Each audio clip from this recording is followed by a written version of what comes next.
Now we're going to take a look at the front pages of the National Dailies, and as usual we'll start with the Daily Trust newspaper this morning. I mean, there's a lot going on. The major story there says there is hardship in the land, says Kano emir. This statement was made during the visit of the First Lady, Senator Tinubu. The writers here are saying things will get better. That's the president's wife assuring the emir of Kano and also the Nigerian citizens.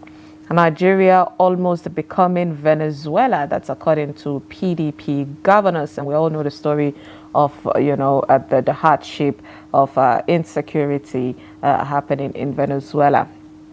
There's a Labour molds 1 million naira as new minimum wage. Okay. Isn't that too ambitious? Citizens suffering from Buhari's policies. That's according to Oshomole. You'll find all the stories on page 4 of the Daily Trust newspaper. Below there, we have petrol price hits 700 naira.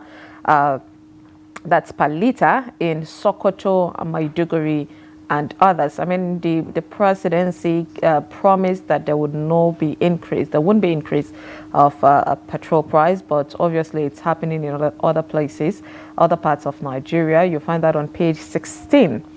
Below the headlines there, we have federal government resolves January salary delay and louds workers' patience.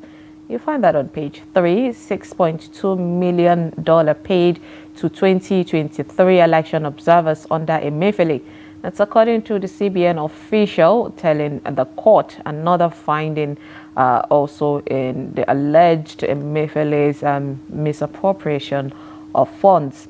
We won't return to ECOWAS. That's according to Niger junta leaders' vow. So they are closing room on any possibility of the Niger, having a kind of reconciliation with the ECOWAS board.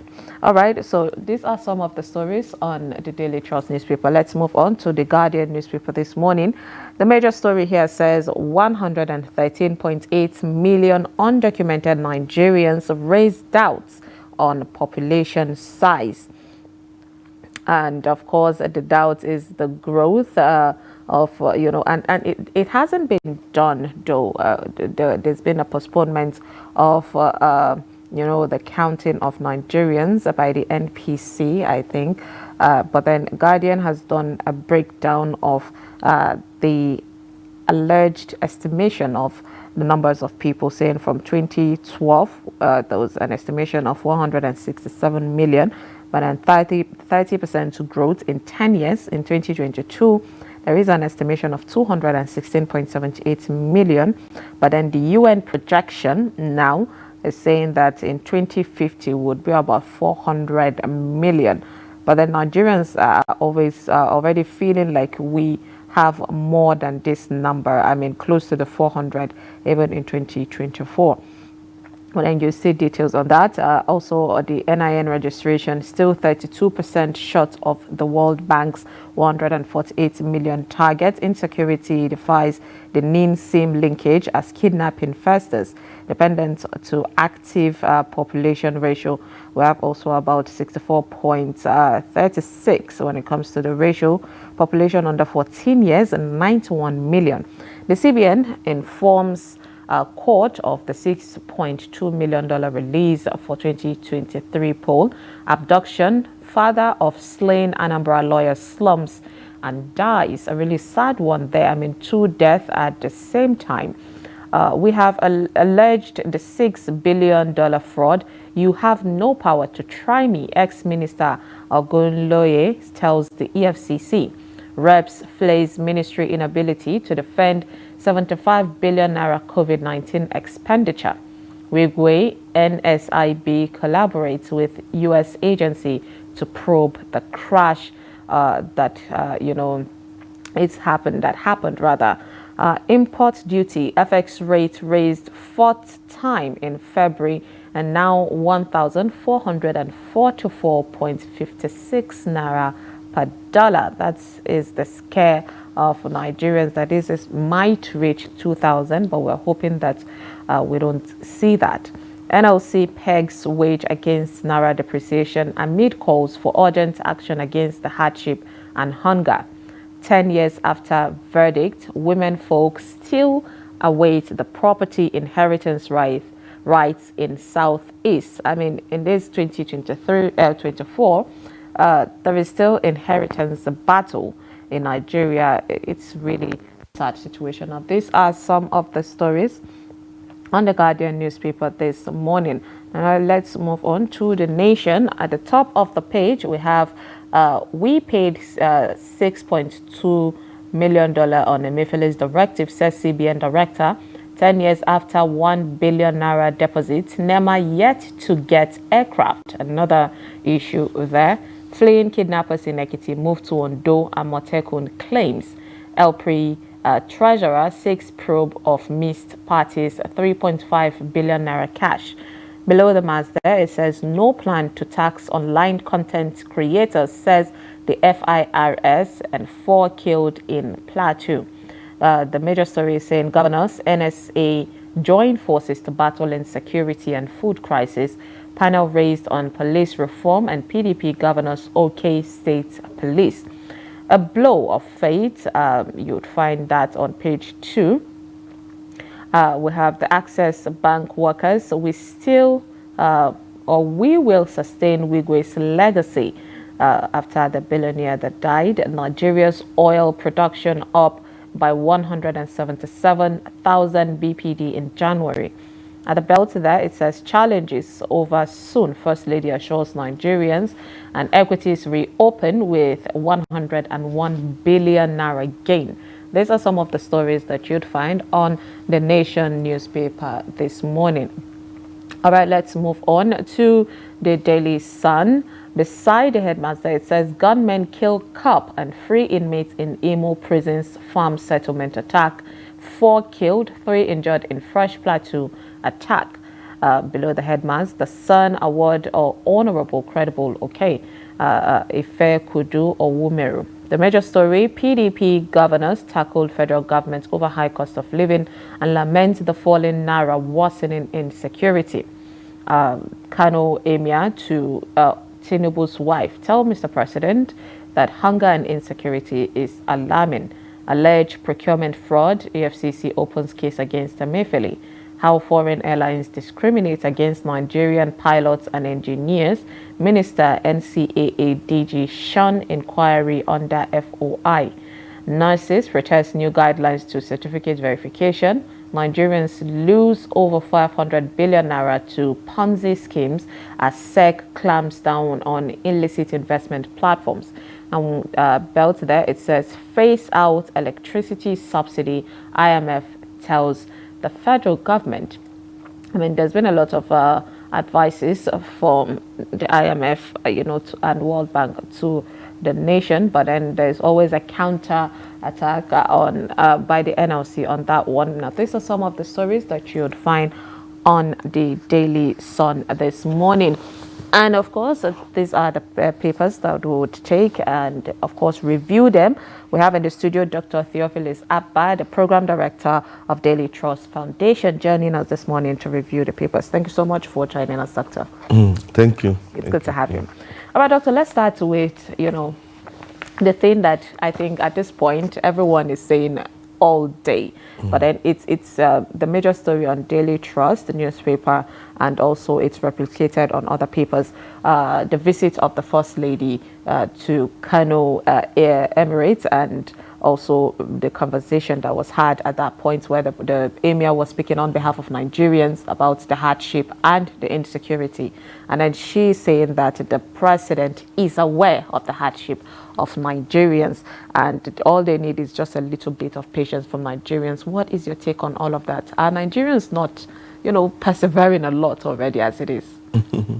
Well, it's quite good that the woman has again and again said we should be patient and things will be better soon. But we are running what we call a government of future tense. When Buhari was there, all the years he was there, he said, okay, things will be better until, he left. Things were not better. And the president's wife, It's also telling us that things will soon be better. Now, my problem is that, I mean, we have not seen the blueprint for making things better. Now, the dollar, I mean, the naira keeps being devalued, and we don't know when the devaluation will come to a standstill, you know, because the naira to dollar is unacceptable. You know, if you inherited, maybe 600, you know, it was 500 naira to dollar, and you reduce it to as much as 1,400 naira to dollar, it is unacceptable. And I mean, the current inflationary trend, you know, is totally unacceptable. You know, the fact is, I like what the PDP, I mean, said, that we are going the way of Venezuela, but it is not just a kind of comparison. It's not what we call what do you call it now? Hyperbolic. It is real, in the sense that if you know the history of what happened in Venezuela, Venezuela was the richest South American country because it was getting oil money.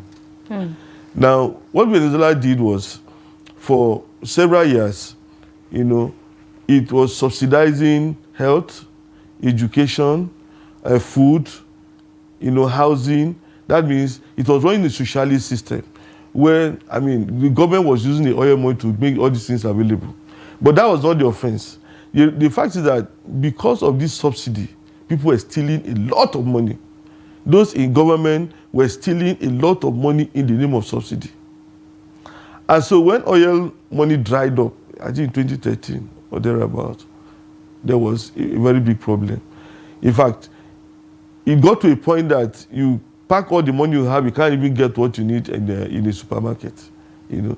So we are moving towards that era, because if you go to supermarkets now, if you take notice of it, you know, it's only drinks, and then some maybe food items that you find even in supermarkets. You look for some drugs you can no longer find. Recently, I was looking for antibiotics, and see, it was not available. The last time I priced it was still about 20-something thousand. And then later when I go back, I say people are not buying it. The last one has been, and if you go to many supermarkets, you will not find things that you need to buy.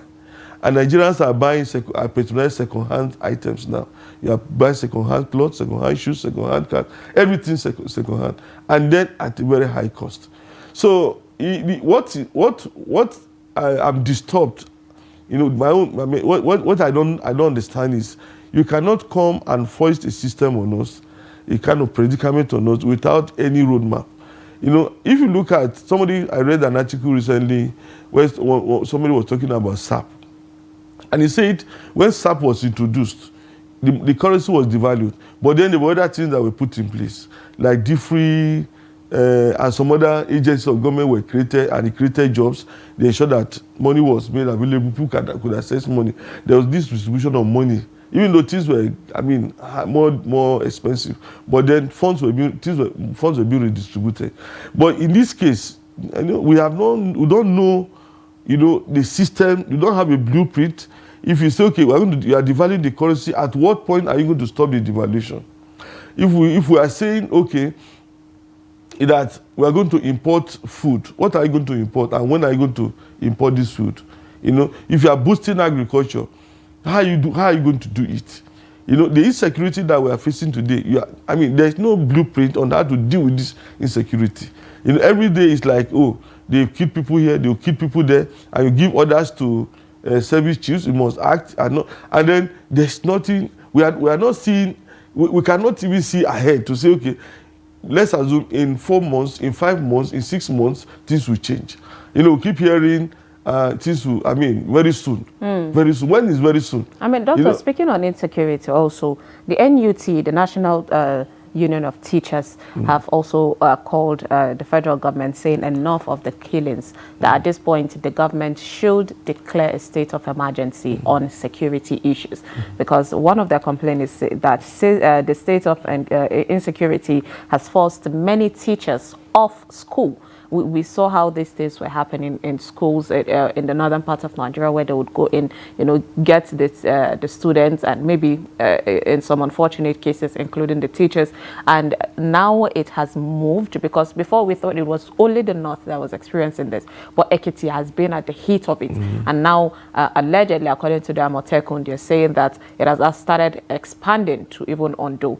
So what is your take on this particular insecurity? With all of this happening, is it a surprise that they have not, called a state of emergency on insecurity in Nigeria? Well, we had declared a state of emergency on insecurity, I think in 2014, 2013, 2014, there was this state of emergency declared in the Northeast. And that meant that soldiers were deployed to that part of the country to checkmate Boko Haram and all those. But what we have now is the fact that we don't have enough security men, and it is taking too long for Nigeria to redesign its security architecture. It's taking them too long, because what we notice is this: if you tackle bandits in the north, they will move to the north central. Maybe the northwest or northeast, they will move to the north central. You deal with them in the north central, they move to the south. You understand? Now, we ought to have known by now that these bandits are not restricted to one area. So if they do something in the north and succeed, they will go and replicate it in the south. In the past, maybe we thought that, the south would think our own school children can never be abducted. It's only in the north that this can happen. But it happened in Ekiti. And it will happen in other parts of the country. They will go to the southeast and do the same thing. They will go to the south and do the same thing. So you see, if we now know, okay, this is what they've been doing, we have to ensure that we provide security in all the schools. Now, what am I saying? You see, we don't have enough security men. And we have said this again and again and again and again and again. In the local government where I come from, my own district, I don't think there are more than 5 policemen in that district. And so if you have to call the police to say, I need help, it's like you are wasting your time. If your farm is being destroyed, or if bandits attack anybody in the farm, and you call the police, they will not come, because, 5 of them to come and face guys carrying sophisticated weapons, they will not come. And a large number. And the fact is this guy, we've known since 2019, 2020, 2014, 2015, 2016, 2017, that these guys are carrying sophisticated weapons. But then we set up vigilantes and give them den guns and say, you take care of security of your villages. And these guys are not coming with den guns. It's not like in the past, where, when you are fighting war, you carry, a cutlass, or you carry an arrow, you are looking at the person that that is comforting you, he's also carrying an arrow, and you shoot, he shoots, and you use cutlass. No, this one, some people are carrying sophisticated weapons that can blow anyone to pieces at a distance. They will not even come close to you. Your den gun, before you fire 10 rounds, they already finished, 10, 15, 20 of you. Now, we know that this has been an issue in the last 10 years. This 2024. Since 2014, we have faced this issue. And then we have not deliberately taken steps to say, okay, these guys who are carrying something, how do we checkmate them? How do we deal with them? How do we frustrate them? How do we secure our people? We've not taken steps to do all those. We keep saying, we are going to be at Somali. We even told that to Kano will come. And to Kano was like the end of will end our problems. We still got those to Kano. And these guys are still killing people. So you see, the security arrangement that we have at the moment is not helping us. And it's taking too long for us to redesign our security architecture. You see, there's this argument that if you want to even create jobs, the fund that you want to use to go and buy sophisticated weapons, you can pay up to 10,000, 15,000, 20,000 young men and give them the right weapons to go and secure rural communities. And there are young youths that really want to join the security forces. Because even if you go to many rural communities now, it's the young men who are checkmating these guys. Well, unfortunately, they are being killed in their droves because they don't have the kind of weapons that these guys have. Now, if you say, okay, we put you on salary, we'll give you training to be able to challenge these guys. So when they come, you can challenge them. But in this case, we are theorizing, we are abusing, analyzing, even the chief of defense staff, all of them, they are just behaving like professors in universities. They are telling us, giving us strategies that they have never put in place. But the reality is that people are being killed on a daily basis. Indeed. And we need to do something about it. Indeed, Doctor. Away from that, quickly, I want to hear your thoughts on the Emefele's and CBN and now EFCC's situation. So there's been a lot of allegations of the money that was embezzled, misappropriation of funds by Emefele's administration. And then right now there is more, saying about $6.2 million was paid for 2023 election observers. Now, this is a time when Nigerians were suffering with scarcity of cash, so what is your take on this new allegation, alleged behavior that the CBN, former CBN governor did? Are you surprised by this? Well, I think it's a CBN witness who is telling the court. Yes, the CBN director. Okay. Now, the issue is that it's good that we are hearing all this, but my worry is there is a procedure for releasing funds. If this procedure was breached by Emefele, what did the other directors do? I just get worried because, you see, the CBN has its own rules of engagement. Okay, when you are going to, when funds are supposed to release, these are the procedures that should be followed. These are the kind of money that qualifies to be released. Now, if your boss is saying release this money, you didn't say no, you just release the money, you know that you are violating the rule. It is only when he's removed and the EFCC is doing investigation that you go to court as a witness. Now, in the Freedom of Information Act, there is room for whistle blowing. Now, if you blow the whistle, if you say, oh, this thing that is being done at the CBN is contrary to the rules, you understand? If you expose it at that time, perhaps this money will not have moved out of the treasury. But we have a system where everybody keeps quiet. They will not do anything. They will look at corruption being perpetrated in the system. They know that they are supposed to raise alarm. They will not raise alarm. And I just pray that even the EFCC will do a thorough investigation.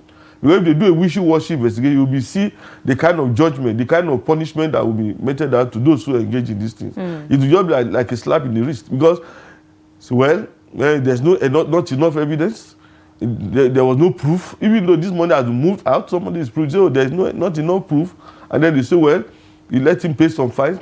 Let us do, what do you call it, negotiation. If he has stolen, let's say, 100 billion, let him return 20 billion because there's not those. So that is my own concern. You see, you are in the system, you know that things are being done wrongly. You are supposed to say, okay, to raise alarm, say, look, this thing is wrong. There's room for whistleblowing in Nigeria. When money is being stolen, you have to challenge the person who is stealing the money. You don't wait for, the law court, and then you now go about defending and going back and forth, and EFCC will not be able to even provide evidence for some of the things that they are accusing people of. We hope that we get different result from what we usually get when it comes to probing of misappropriation of funds. All right, away from that, let's talk about the NLC. NLC has been on the news with the threat of going on strike, and then even the presidency coming out to say they need more time. The NLC pegs wage against naira depreciation. And also, calling for the urgent hardship against the hardship and hunger. Now, because of that, the NLC are considering 1 million naira as minimum wage. What is your take on that one? I don't know why. Is that foreseeable? I don't know why that is amusing. I don't know why that is amusing. Because if you look at the devaluation of the currency, you discover that the 1 million naira, let me tell you, let's look at 2023. Tinubu took over in May 29, 2023. How much was the dollar in May 29, maybe it was 600 black market.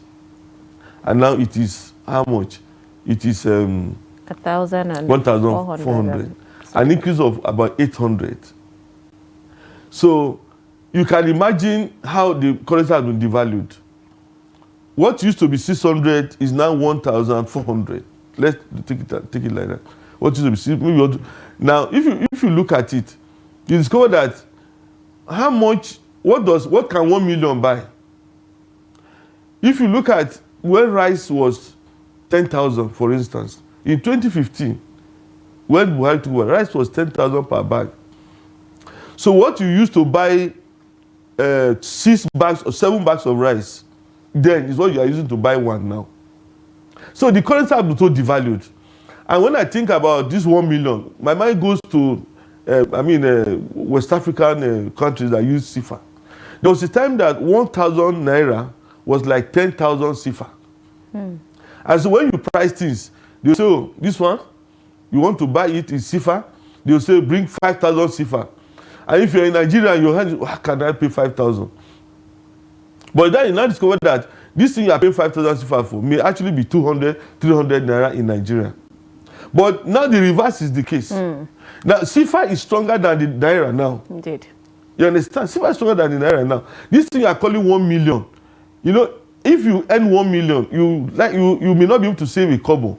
Doctor, why it's funny for Nigerians is the fact that, you know, already there's been a long year battle of the federal government should increase money, and if they can barely increase it in 1,000, then the 1 million. You see, my problem is this. The government has not put in place, you know, a system that can curtail the downward slide. You understand? So if you at the end of the day, it's all about the federal government doing that. Now, Doctor, I wish that we could talk extensively about this, but because of time constraint, of course, we have to put a stop on it. Thank you so much, Dr. Theophilus Abba, Daily Trust Foundation Program Director. I appreciate your time. Thank you very much. Of course. And with that, we have come to the end of Daybreak on Trust Television. Thank you so much for staying with us. At the top of the hour, Deni Ajishafe will bring you 360 Sport. I am Sumaya Abubakar. Thank you for staying with us.